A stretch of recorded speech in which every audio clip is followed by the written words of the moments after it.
이번 시간에는 계속해서 이차함수 그래프에 대해서 공부를 할 텐데요. 이번 시간에는 이차함수 그래프의 일반형에 대해서 한번 공부를 해보도록 할게. 자, 선생님이 여기 위에 제목 부분에 써놓은 이 식이 바로 이차함수의 일반형이야.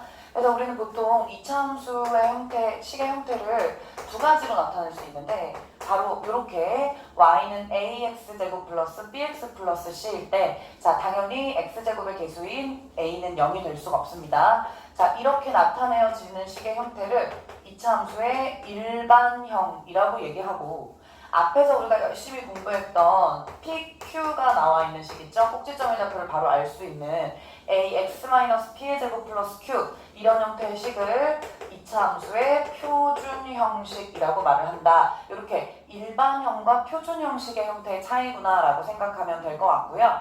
이번 시간에 우리가 이제 일반형에 대해서 알아볼 건데 우리가 이 두 가지 형태의 식 중에서는 이제 이차함수를 그래프로 그렸을 때 그래프의 특징에 대해서 조금 더 빨리 할 수 있는 식은 표준형이야. 왜냐면 표준형을 봤을 때는 이차함수의 꼭지점의 좌표라든지 또는 축의 방정식이라든지 이런 것들을 빨리 파악할 수 있죠. 물론 일반형에서도 이차 방정식의 축의 방정식이나 아니면 뭐 꼭지점의 좌표를 구할 수 있는 공식이 되어 있긴 해요. 선생님이 지금 이제 유도 과정으로 보여줄 건데 그 공식을 외우는 것도 중요하지만 일단 기본 과정에서는 우리가 일반형을 이렇게 표준형으로 고치는 방법을 이용해서 우선 일반형 그래프식을 표준형으로 고쳐놓고 우리가 앞에서 공부했던 것처럼 이 표준형 그래프식을 보고 해석을 해서 문제를 푸는 방법을 충분히 연습하셔야 됩니다. 자, 그러면 우리 한번 일반형 그래프의 식을 어떻게 표준형으로 고치는지를 단계별로 한번 알아보도록 할게요.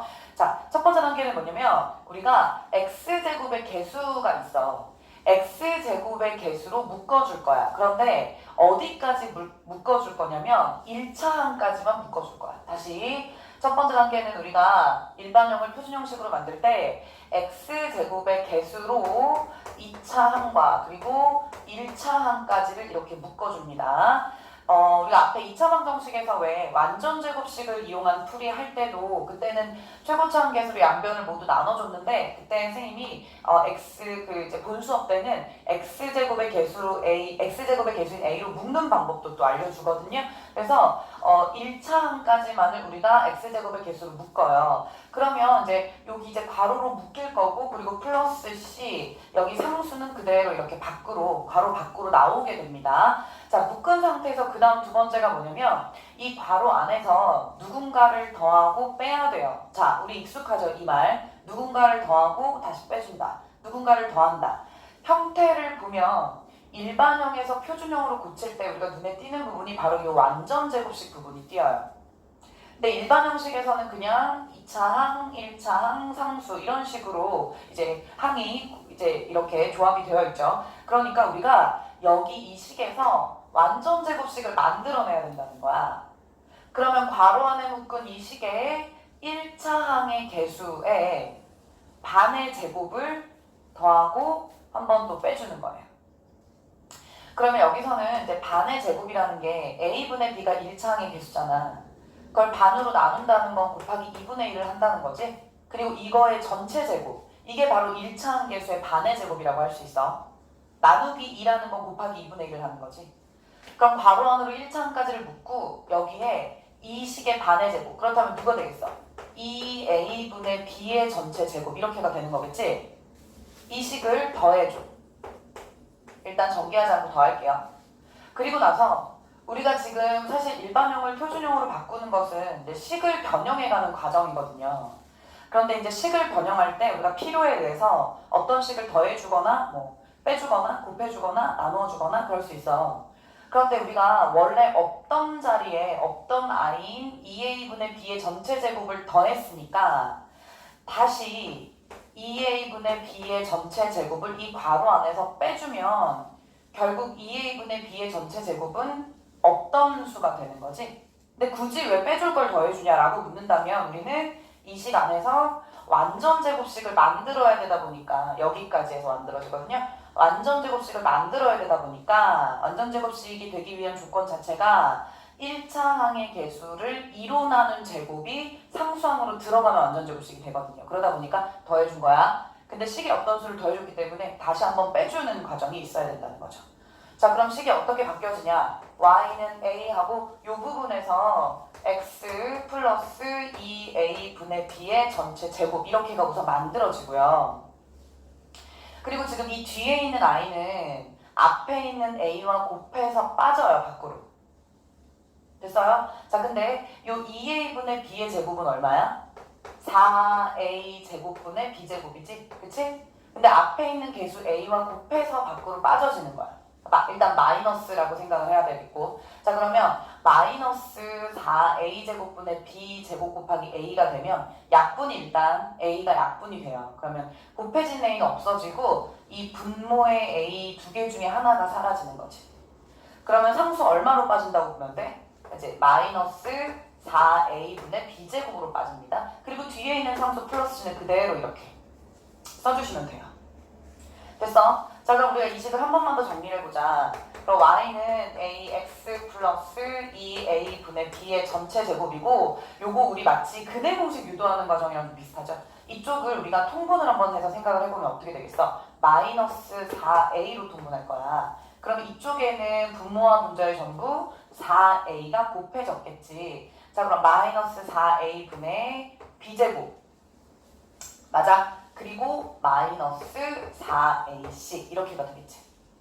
자, 그럼 내가 처음에 있던 이 일반 형식을 우리가 순서를 이렇게 순서대로 차근차근 표준형으로 고친 과정이에요. 단계별로 고쳤어. 자, 그러고 나서 보니까 조금 복잡하지만, 왜냐면 이제 ABC라는 개수 그대로 가지고 갔기 때문에 이 자리에 숫자가 들어갔으면 상수들이 계산이 됐을 거예요. 그런데 얘는 이제 공식을 유도하고자 선생님이 그냥 그대로 개수 ABC를 가지고 갔기 때문에 복잡해 보일 뿐이야. 근데 어쨌건 얘가 지금 표준형으로 변형이 된 거지.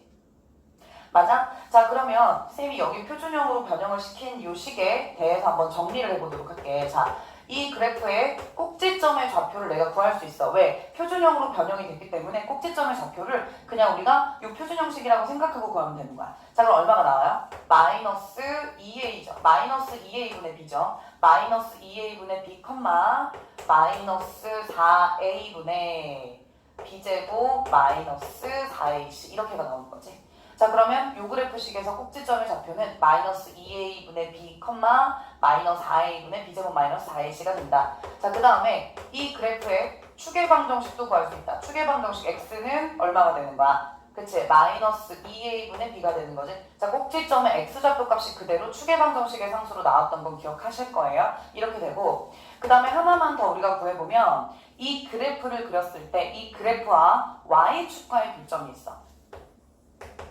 그래프와 y축과의 교점. 자, 우리가 이거 1차 함수 그래프에서는 y절편이라는 표현을 사용했습니다. 그래서 그래프를 그려. 2차 함수 그래프를 그렸을 때는 이렇게 y축과 만나는 이 지점이 있거든요. 이것을 y축과의 교점, 말 그대로 y축과의 교점이라고 말해. 이 y축과의 교점의 좌표는 바로 0,c가 됩니다.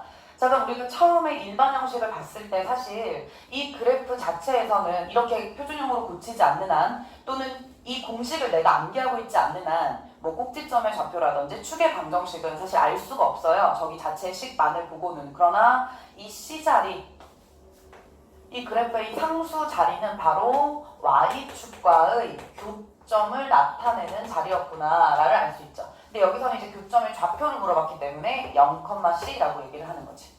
그래서 자, 그래서 우리가 일반형을 표준형으로 고치는 과정이고요. 그리고 이 일반 형식으로부터 꼭지점의 좌표, 축의 방정식, 그리고 y축과의 교점의 좌표까지를 이렇게 공식화해서 보여준 부분이야. 근데 사실 우리가 이제 이걸 공식으로 외울 때는 이 일반형 그래프에서 꼭지점의 좌표, 축의 방정식 이렇게 외우겠지만, 사실 이것도 저 일반 형식을 표준형으로 바꾸는 과정을 통해서 표준형으로 유도가 된 상황에서 우리가 이제 공식으로 나오는 거였다라고 생각하면 될 것 같아.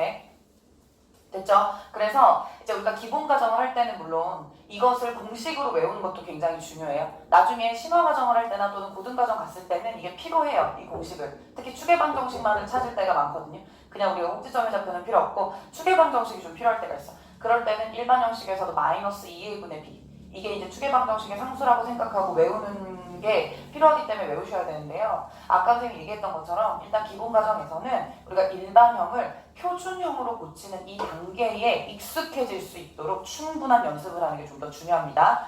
자, 그러면 우리가 한번 해보도록 합시다. 식을 한번 고쳐보도록 할게. 자, y는 2x제곱 마이너스 4x 플러스 5라는 일반형, 이차함수 일반 형식이 있어. 선생님이 이 그래프에서 꼭지점의 좌표와 축의 방정식을 알고 싶어. 자, 그럼 나는 이 일반 형식을 표준형으로 고쳐서 표준 형식을 보고 그 그래프를 해석함으로써 문제풀이를 할 수 있겠다. 자, 1단계가 뭐였냐면 이렇게 2차 항의 개수로 1차 항까지를 괄호 안으로 묶어서 완전 제곱식을 만드는 거였어. 그럼 이제 x제곱 마이너스 2x 여기까지가 묶이는 거지. 그리고 뒤에 누가 들어가야 완전 제곱식이 됐지? 묶여있는 식 안에서 1차 항계수의 반의 제곱이니까 1이 들어가고 다시 1이 빠져준다. 그리고 괄호를 닫는다. 그리고 처음에 있었던 이 상수는 그냥 바로 밖으로 처음부터 이렇게 빼준다. 이렇게 됐었죠. 자, 그러면 2하고 이 부분에서 완전 제곱식이 x-1의 전체 제곱으로 만들어져. 그리고 여기 마이너스 1과 이 앞에 개수 2를 곱하면 마이너스 2가 되겠지. 근데 뒤에 플러스 5로 이렇게 상수끼리 계산이 되겠죠. 이 뒤에 상수는 반드시 괄호 앞에 곱해져 있는 수와 곱해져서 나와야 돼요. 알겠지? 마이너스 1이 단독으로 나오는 게 아니고 이 뒤에 상수는 이 앞에 수와 곱해져서 밖으로 나와야 돼. 자, 그럼 상수는 플러스 3 이렇게 계산이 되겠지? 자, 그럼 어때? 사실 익숙해지면 공식으로 외워서 우리가 문제를 푸는 것보다 사실은 그냥 이렇게 일반형을 표준형으로 붙이는 과정이 좀 더 수월할 수 있어요. 자, 그럼 내가 이렇게 구해놓고 나서 자, 꼭지점의 좌표 구할 수 있어. 얼마예요? 그쵸? 1,3 바로 보이니까요. 그죠?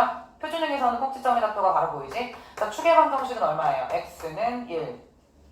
됐어? 자, 그 다음에 또 하나 더 우리 뭐였지? 알 수 있는 거. 이 그래프에서 자체에서도 알 수 있고 그 다음에 우리가 구해서도 알 수 있는 거. 바로 뭐야? y축과의 교점 좌표. y축과의 교점 좌표를 구해라. 그럼 나는 이 일반형 그래프식의 요 5가 y축과의 교점이 되기 때문에 좌표를 구해라. 그래서 0,5라고 생각할 수 있고요. 특히 y축과의 교점 좌표는요. x에 0을 대입해서 구하셔도 돼요. 무슨 말인지 알겠어? 예전에 우리가 직선 그래프 할 때 절편 문제 풀 때 어떻게 했었지? x절편 구하려면 y에 0을 대입했고 그치? y절편 구하려면 x에 0을 대입했었잖아. 그래서 우리가 이거는 사실 별다른 새로운 내용이 아니에요. 그런데 일반 형식에서 여기 이렇게 상수 c 자리가 바로 y축과의 교점의 좌표였구나 라고 생각할 수 있다는 거죠. 되셨죠? 그래서 이런 문제를 우리가 풀 때는 일반형을 표준형 그래프로 고쳐서 우리가 문제풀이를 하도록 한다라고 생각하시면 됩니다. 되셨죠? 자, 그 다음에 쌤이 지금 축과의 교점에 대해서 얘기를 했는데 자, 보통 일반형 그래프에서 내가 x축과의 교점을 구하고 싶을 수도 있고 또 y축과의 교점을 구하고 싶을 수도 있어. 말 그대로 그래프를 그렸을 때 x, y축과 만나는 그 지점을 교점이라고 하잖아요. 그러면 x축과의 교점을 구하고 싶을 때는 y에 0을 자, 다시 x축과의 교점을 구하고 싶을 때는 y에 0을 대입한 후에 x값을 구합니다.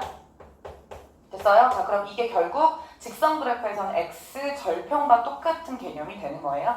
그래서 그래프가 x축과는 두 점에서 만날 수도 있고 한 점에서 만날 수도 있고 만나지 않을 수도 있는데 가령 이렇게 그려지는 그래프다. 그래서 내가 x축과의 교점인 이 지점을 알고 싶을 때는 이 식에 y에 0을 대입하는 거지. 근데 사실 y에 0을 대입한다는 건 ax제곱 플러스 bx 플러스 c는 0이라는 2차 방정식을 푸는 거거든요. 그래서 이 2차 방정식을 풀었을 때 우리가 x값을 구할 수 있잖니. 그래서 이게 나중에 고등과정으로 가면 뭐 x 2차 방정식의 해가 결국 얘를 그래프로 그렸을 때 x축과의 교점이 된다라는 내용으로도 연결이 돼요. 근데 지금은 방정식과 함수의 그런 관계를 잘 알지 못해도 괜찮습니다. 우선 우리가 이 그래프식에서 x축과의 교점을 구하는 방법에 대해서만 알면 되는 거야. 자, 그 다음에 y축과의 교점을 구하는 방법은 자, x는 0, x자리에 0을 대입하는 거야. 그래서 이 상태에서 이제 y값을 구하면 나는 이제 그래프와 y축과의 교점을 알 수 있다. 야, 얘도 마찬가지죠? 그래프 그렸을 때 이 지점을 알고 싶어. 이게 이제 그래프와 y축과의 교점이 되겠죠. 자, 내가 얘를 알고 싶을 때는 이 2차 함수 그래프의 x자리에 0을 대입하는 거지.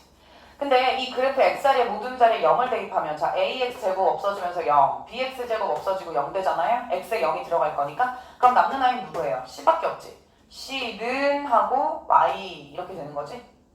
맞아? 그럼 결국 y는 얼마가 되는 거야? c 이렇게 되는 거지. 그치? 이게 바로 그 그래프와 y축이 만나는 점이거든요. 그러니까 여기는 만약 이 그래프의 식이 요 일반형 그래프 식이 되면 이 y축과의 교점이 이렇게 c가 되겠다. 그래서 바로 일반형에서 이 상수 자리가 y축과의 교점 자리가 된다라고 아까 정리를 한 거예요. 보이시죠? 네, 그래서 이런 것들은 좀 알아두면 좀 편하게 문제를 풀 수 있겠죠. 그래서 우리가 2차 함수에서도 축과의 교점을 구하는 방법은 그냥 1차 함수 그래프에서 그랬던 것처럼 절편을 구한다라고 생각하고 반대 자리에 반대 개수 그 반대 문자 자리에 0을 넣어서 값을 구하면 된다라고 생각하시면 될 것 같습니다.